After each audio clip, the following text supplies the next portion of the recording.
据《简氏防务周刊》等多家媒体报道，瑞典政府2月20日宣布对乌克兰展开新一轮军援，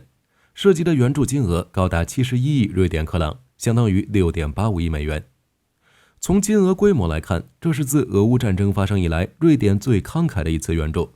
瑞典这次军援的物资包含了 RBS-70 单兵防空导弹、若干水雷、鱼雷、CB-90 突击艇、积极快艇以及炮弹等多种武器。这其中最受外界关注的是 CB-90 和积极快艇，它可能会让人联想到此前乌克兰经常的无人快艇。这些无人快艇此前曾多次袭击俄军在克里米亚的海军设施，击伤击沉了大量俄军舰艇，其神出鬼没的特质让俄军防不胜防。那么问题来了，瑞典援助的这批快艇和乌军先前使用的无人艇有什么异同？它能否和这些无人艇一同搭配使用？又会在战场上发挥什么作用呢？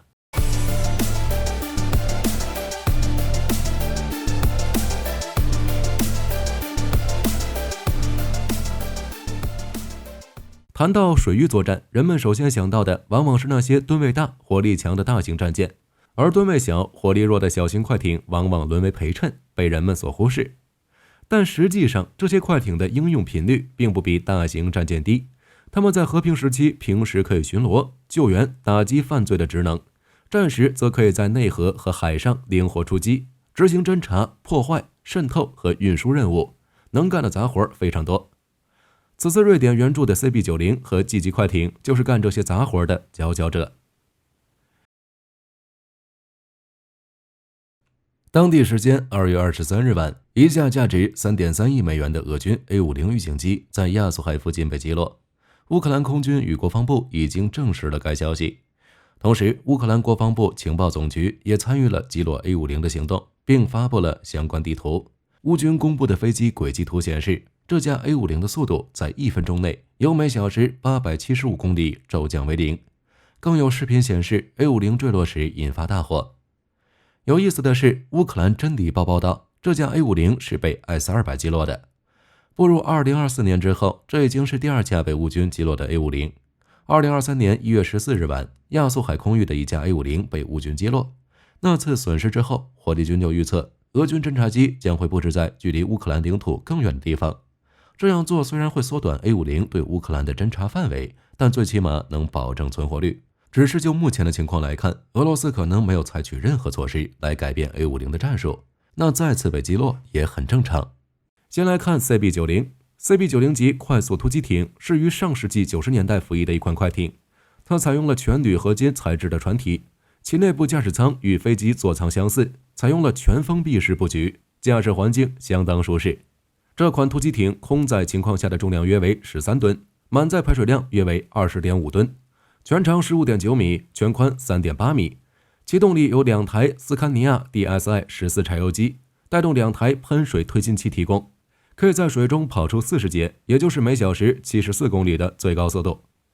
CB-90 拥有极强的机动能力，它可以在高速行驶中实现急转弯，甚至在行驶40米的范围内就能将船只从动力全开的最高航速状态转变为零速模式，切换速度很快。如果以20节航速行驶， CB-90 的续航里程可以达到440公里左右。这意味着从乌克兰南部出发的 CB-90 完全有能力达到克里米亚半岛的大部分海岸。毕竟从乌军控制的敖德萨前往克里米亚第一大城市塞瓦斯托波尔的距离只有300公里左右，如果从赫尔松出发，这个距离还会更短。CB-90 的运载能力也很出色，它可以一次性输送包括3名船员和18名全副武装的士兵展开2栖登陆，又或者是 4.5 吨重的物资。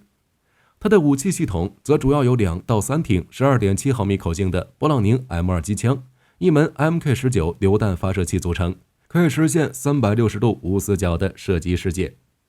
此外，根据执行任务的不同，它还可以选择携带4枚水雷或者6颗深水炸弹执行布雷，破坏敌军水下目标的任务。甚至于一些 CB-90 突击艇还能安装遥控武器站，用于发射 AGM-114 地狱火导弹等远程武器。当然，警用版、搜救版以及瑞典海军用于非洲维和活动的 CB-90 还配备了舒适的休息室、空调和通信设备，改装空间非常大，通用性很强。瑞典一共服役了147艘 CB-90， 未来还会继续再服役18艘。而此次援助给乌克兰的 CB90 数量达到了10艘。此外，马来西亚、希腊、墨西哥、挪威和美国也都采购了 CB90。这其中，美国采购的 CB90 被定位为河流指挥艇，用于指挥内河两栖作战。瑞典提供的另一款快艇则是块头更小的20艘积级快艇。这种摩托化快艇主要在芬兰和瑞典服役，全重仅 2.1 吨，全长 8.2 米，全宽 2.1 米，采用一台养马柴油机和一台沃尔沃变达柴油机提供动力，最高航速可达30节，能运载8名全副武装的士兵或者1吨重的物资。此外，值得注意的是，美国在俄乌战争发生后，也向乌克兰提供18艘快艇，它至少包括2艘 SURC 河道巡逻艇、6艘无畏海上方舟级巡逻艇和6艘40BP 快艇。这其中 SURC 巡逻艇属于美国海军陆战队和特种部队经常使用的内河快艇，这种快艇的重量只有10吨左右，最高速度可达每小时72公里，巡航速度也能达到每小时65公里，必要时可以在15秒内将速度从0切换到每小时46公里，续航里程也可以达到460公里，能够在搭载2名船员的情况下，运送16名全副武装的士兵执行任务。舰上还安装了包括 AN/PSN11 轻型 GPS 导航接收器、SL72 液晶雷达和众多通讯设备，在海上和内河航行时，导航和通讯能力非常可靠，战时还能用艇上的3挺 12.7 毫米机枪提供火力支援。而无畏海上方舟级巡逻艇和 CB90 一样，采用全铝合金材质的船体，外形呈深 V 型，重量在11吨左右，吃水深度低至 0.98 米，最高航速可达每小时84公里。至于 40PB 快艇，它拥有可靠的中央控制台，依靠2台440轴马力的养马柴油机提供动力，能同时搭载6名船员和14名士兵。这2款快艇均可以和 SURC 一样加装后装甲和机枪，增强攻防能力。那么这些快艇进入乌克兰之后能发挥什么作用呢？获得优质快艇对乌军最直接的影响将体现在克里米亚沿岸和第聂伯河沿岸的两栖作战上。这其中，克里米亚对俄乌两国都具有特殊的政治和军事意义，也是俄黑海舰队的主要驻扎地。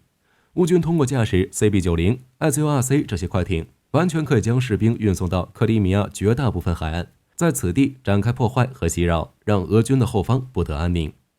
而在第聂伯河流域的内河作战中，这些快艇的用武之地还会更大。毕竟，作为乌克兰境内最大的河流，第聂伯河从孔卡河的交汇处直到入海口的水域，都变成了俄乌两军天然的分界线。俄军凭借第聂伯河天险，在东岸构筑了坚固的防线。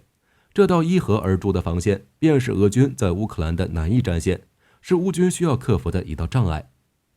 从2022年11月收复赫尔松市区以来，乌军一直渴望在第聂伯河东岸建立稳固的阵地。乌克兰海军陆战队此前已经向东岸发动过多次突袭，一度拿下了东岸的一些村庄。但乌军此前渡河作战使用的载具主要是小型摩托艇和气垫船，这些载具往往只能每艘携带6-7个成员，且在作战中缺乏重机枪火力掩护，也没有装甲围栏起到防护作用。再加上俄军防线的炮火非常凶猛，乌军始终没有发现在东岸建立稳固阵地的目标。每次渡河作战都只能突进到800米至5公里的范围内。但如果使用大量瑞典和美国援助的快艇，这种情况可能会发生改变。在河道比较宽阔、水位较深的扎波罗热河段，乌军可以出动个头较大的 CB90、无畏海上方舟和 SURC， 以比之前更快的速度、更大的载送能力和更凶猛的火力突击东岸的俄军。一旦这些突击部队在扎波罗热河段东岸打开缺口，乌军就可以对从扎波罗热延伸至克里米亚的 M18 公路和铁路干道形成威胁，妨碍俄军南移的后勤线。在更下游的赫尔松河段，第聂伯河携带的泥沙再次沉积，形成了河口三角洲多沼泽多滩涂的状况。这里的水位比扎波罗热河更浅，水流速度也比较慢，而对岸俄军的阵地大多也离赫尔松西岸有超过8公里的距离。在这种情况下，就连季级快艇 40PB 这些小巧玲珑的摩托艇也能发挥用武之地。乌军可以使用这些快艇发挥他们能够快速启动、快速静止的能力，隐蔽地穿过河道两侧的滩涂地，在东岸破开俄军的缺口。而一旦乌军在赫尔松防线上破开缺口，战场形势将会发生很大的变化。届时，赫尔松方向的乌军如果向东挺进，或者就地部署远程武器，那么从敖德萨延伸至马里乌波尔的 M14公路将会遭到乌军的严重威胁。如果乌军兵锋向南，那么即便乌军不直接进攻克里米亚，从赫尔松到克赤海峡的 M18公路和铁路干道也有被乌军拦腰斩断的危险。考虑到俄罗斯目前在乌克兰投入的47万大军中，大部分都被部署到顿涅茨克和卢甘斯克前线，也就是俄乌拉锯线的北翼。扎波罗热和赫尔松方向的俄军兵力只有7万人左右。届时，一旦南翼俄军和克里米亚受到威胁，俄军将不得不面临两难境地。他们要么从北翼抽调兵力填补南翼缺口，造成北翼防线松动、进攻能力下降的后果，要么坐视南翼防线崩坏。总之，无论是乌军用这些快艇是在扎波罗热河段打出成绩，还是在赫尔松破防，都会给战局带来巨大的变化。最后，回到开头提出的问题，乌军会不会将这些快艇和无人小艇搭配使用？对此，火力军持否定态度，因为乌军无人艇主要的任务是袭击俄军的舰船和港口，它本质上属于反舰武器，不具备载人快艇运送兵员和物资的能力，也无法满足内河作战的需要。乌军此前使用它执行的全部都是反舰任务。乌军无人艇活动时最好的搭档不是载人快艇，而是鱼雷和反舰导弹之类的反舰武器。当然，乌军的载人快艇也有自己的好搭档。考虑到乌军渡河作战时经常要面对俄军火炮、无人机和武装直升机的打击，因此乌军完全可以考虑在较大型的快艇上安装毒刺防空导弹，配合快艇上的重机枪反制俄军无人机和直升机。不仅如此，乌军还可以用快艇上携带无人机和水雷作战，前者可以有效侦察第聂伯河东岸的敌情，或者直接对敌人展开零散袭击，而水雷则可以被乌军暗中部署在扎波罗热州较为宽阔的河段，或者塞瓦斯托波尔港口附近，给俄军舰艇造麻烦。值得注意的是，此次援乌已经是俄乌战争爆发以来瑞典展开的第15次军援活动了。此前，瑞典已经向乌克兰提供了包括 FH-77BW 弓箭手自行火炮、CV-90 步兵战车、M4 古斯塔夫无后坐力炮等大量武器，涉及到援助的金额高达300亿瑞典克朗，相当于28.96亿美元。瑞典国防部长帕尔琼森解释了此次援乌的目的，他表示，此次援乌是为了满足一些乌克兰最紧迫的需求，瑞典将与乌克兰站在一起，不允许俄罗斯赢得战争。作为北欧国家，瑞典在过去相当长一段时间里都恪守中立政策，即便在冷战时期，瑞典也没有与俄罗斯阵营针锋相对。冷战结束后，瑞典甚至取消了征兵制，一度认为瑞典周边不会有大规模战事发生。然而，俄罗斯在2014年出兵克里米亚，干涉乌东局势的举动，让瑞典感受到了强大的安全压力。瑞典转而提高了国防支出，还在2017年重新恢复了征兵制，并与英国达成了一项共同安全协议，承诺在英瑞两国在遭受其他国家攻击时会互相提供支持。等到2022年俄乌战争爆发，瑞典全面调整了国防战略，与芬兰一起公开要求加入北约。目前，瑞典加入北约的进程已经得到了北约31个成员国中30个的支持，只要与匈牙利达成一致，就可以正式加入北约。一旦瑞典正式成为北约成员国，那么整个波罗的海都将变成北约的内海，俄罗斯在西北方向的出海口将会被彻底堵住，俄罗斯在西北方向受到的战略牵制也会在一定程度上减少俄罗斯向乌克兰方向投入的资源。对于瑞典的援助，乌克兰总统泽连斯基做出了积极回应，他宣称来自瑞典的援助是对维护欧洲和平与自由的有力投资。考虑到眼下正是乌军在前线转入守势，美国援乌方案未能顺利通过的时刻，瑞典提供的援助颇有一丝雪中送炭的感觉。事实上，乌克兰对瑞典武器一直很感兴趣，乌克兰不仅乐于接受瑞典援助的火炮、快艇和弹药，还对瑞典的 GS-39 鹰狮战机展现出了浓厚兴趣。虽然目前还无法确定这款战机是否入乌，但从瑞典近年来调整国防战略、加大对乌援助力度的行为来看，未来必然还会有更多的瑞典武器进入乌克兰。胡塞确实越来越大胆了，不仅击沉了英国商船，就连美国的 MQ9 死神无人机都惨遭毒手。从加沙战事开始之后，整个中东就没有安定过，尤其是红海地区，英美与胡塞之间的冲突愈演愈烈。而在近段时间，胡塞在短短1天之内就将1艘英国货船与2艘美国货船纳入自己的战绩本，其中英国货船还被击沉了。除此之外，美军还损失了一架 MQ9 死神无人机，据说是被胡塞自制导弹击落的。自从红海危机开始之后，这已经不是胡塞第一次击落死神无人机。在去年11月份，胡塞武装就高调宣布在也门海岸击落死神无人机，五角大楼也证实了这则消息。除此之外，根据美国中央司令部放出的消息，在这次袭击中，也门胡塞武装还出动了水下无人潜航器，这也是11月份红海危机以来胡塞武装首次使用水下武器。除了水下无人潜航器，当天美军还击中了无人水面舰艇。显然，无人装备的出现代表着胡塞武装正在调整袭击策略。相较于无人机和反舰导弹，水面、水下的无人武器更加难以探测。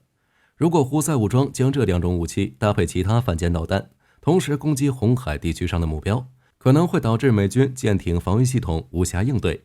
联想乌克兰战场，乌军出动无人艇与无人机发动联合作战的效果就知道了，那可是将黑海舰队都打残了。当然，美军实力要远超黑海舰队，但同样有可能遭受巨大损失。美国海军中将在接受采访时表示，美军在红海与胡塞武装的交手已经称得上是美军在本世纪进行的最大规模海战。目前美军在红海地区已经拥有7000余名海员，并向胡塞武装发射了上百枚标准对空导弹。而上一次美军展开真正的海战还是在2战时期。另外，这种中将还指责伊朗，认为伊朗向胡塞武装提供武器和情报支持。胡塞这一系列的军事行动又将红海地区的对峙态势提升了好几个档次。目前暂不清楚美国会采取什么样的措施来对胡塞进行军事行动。如果不尽快解决胡塞武装带来的问题，红海地区恐怕难以恢复平静。而这里有可能会影响整个中东地区的局势。好了，以上就是本期节目的全部内容。关于瑞典援乌和快艇作战有什么看法？另外，针对红海地区局势，美军会采取什么样的行动？欢迎在评论区讨论一下。我是火力军，下期节目再见。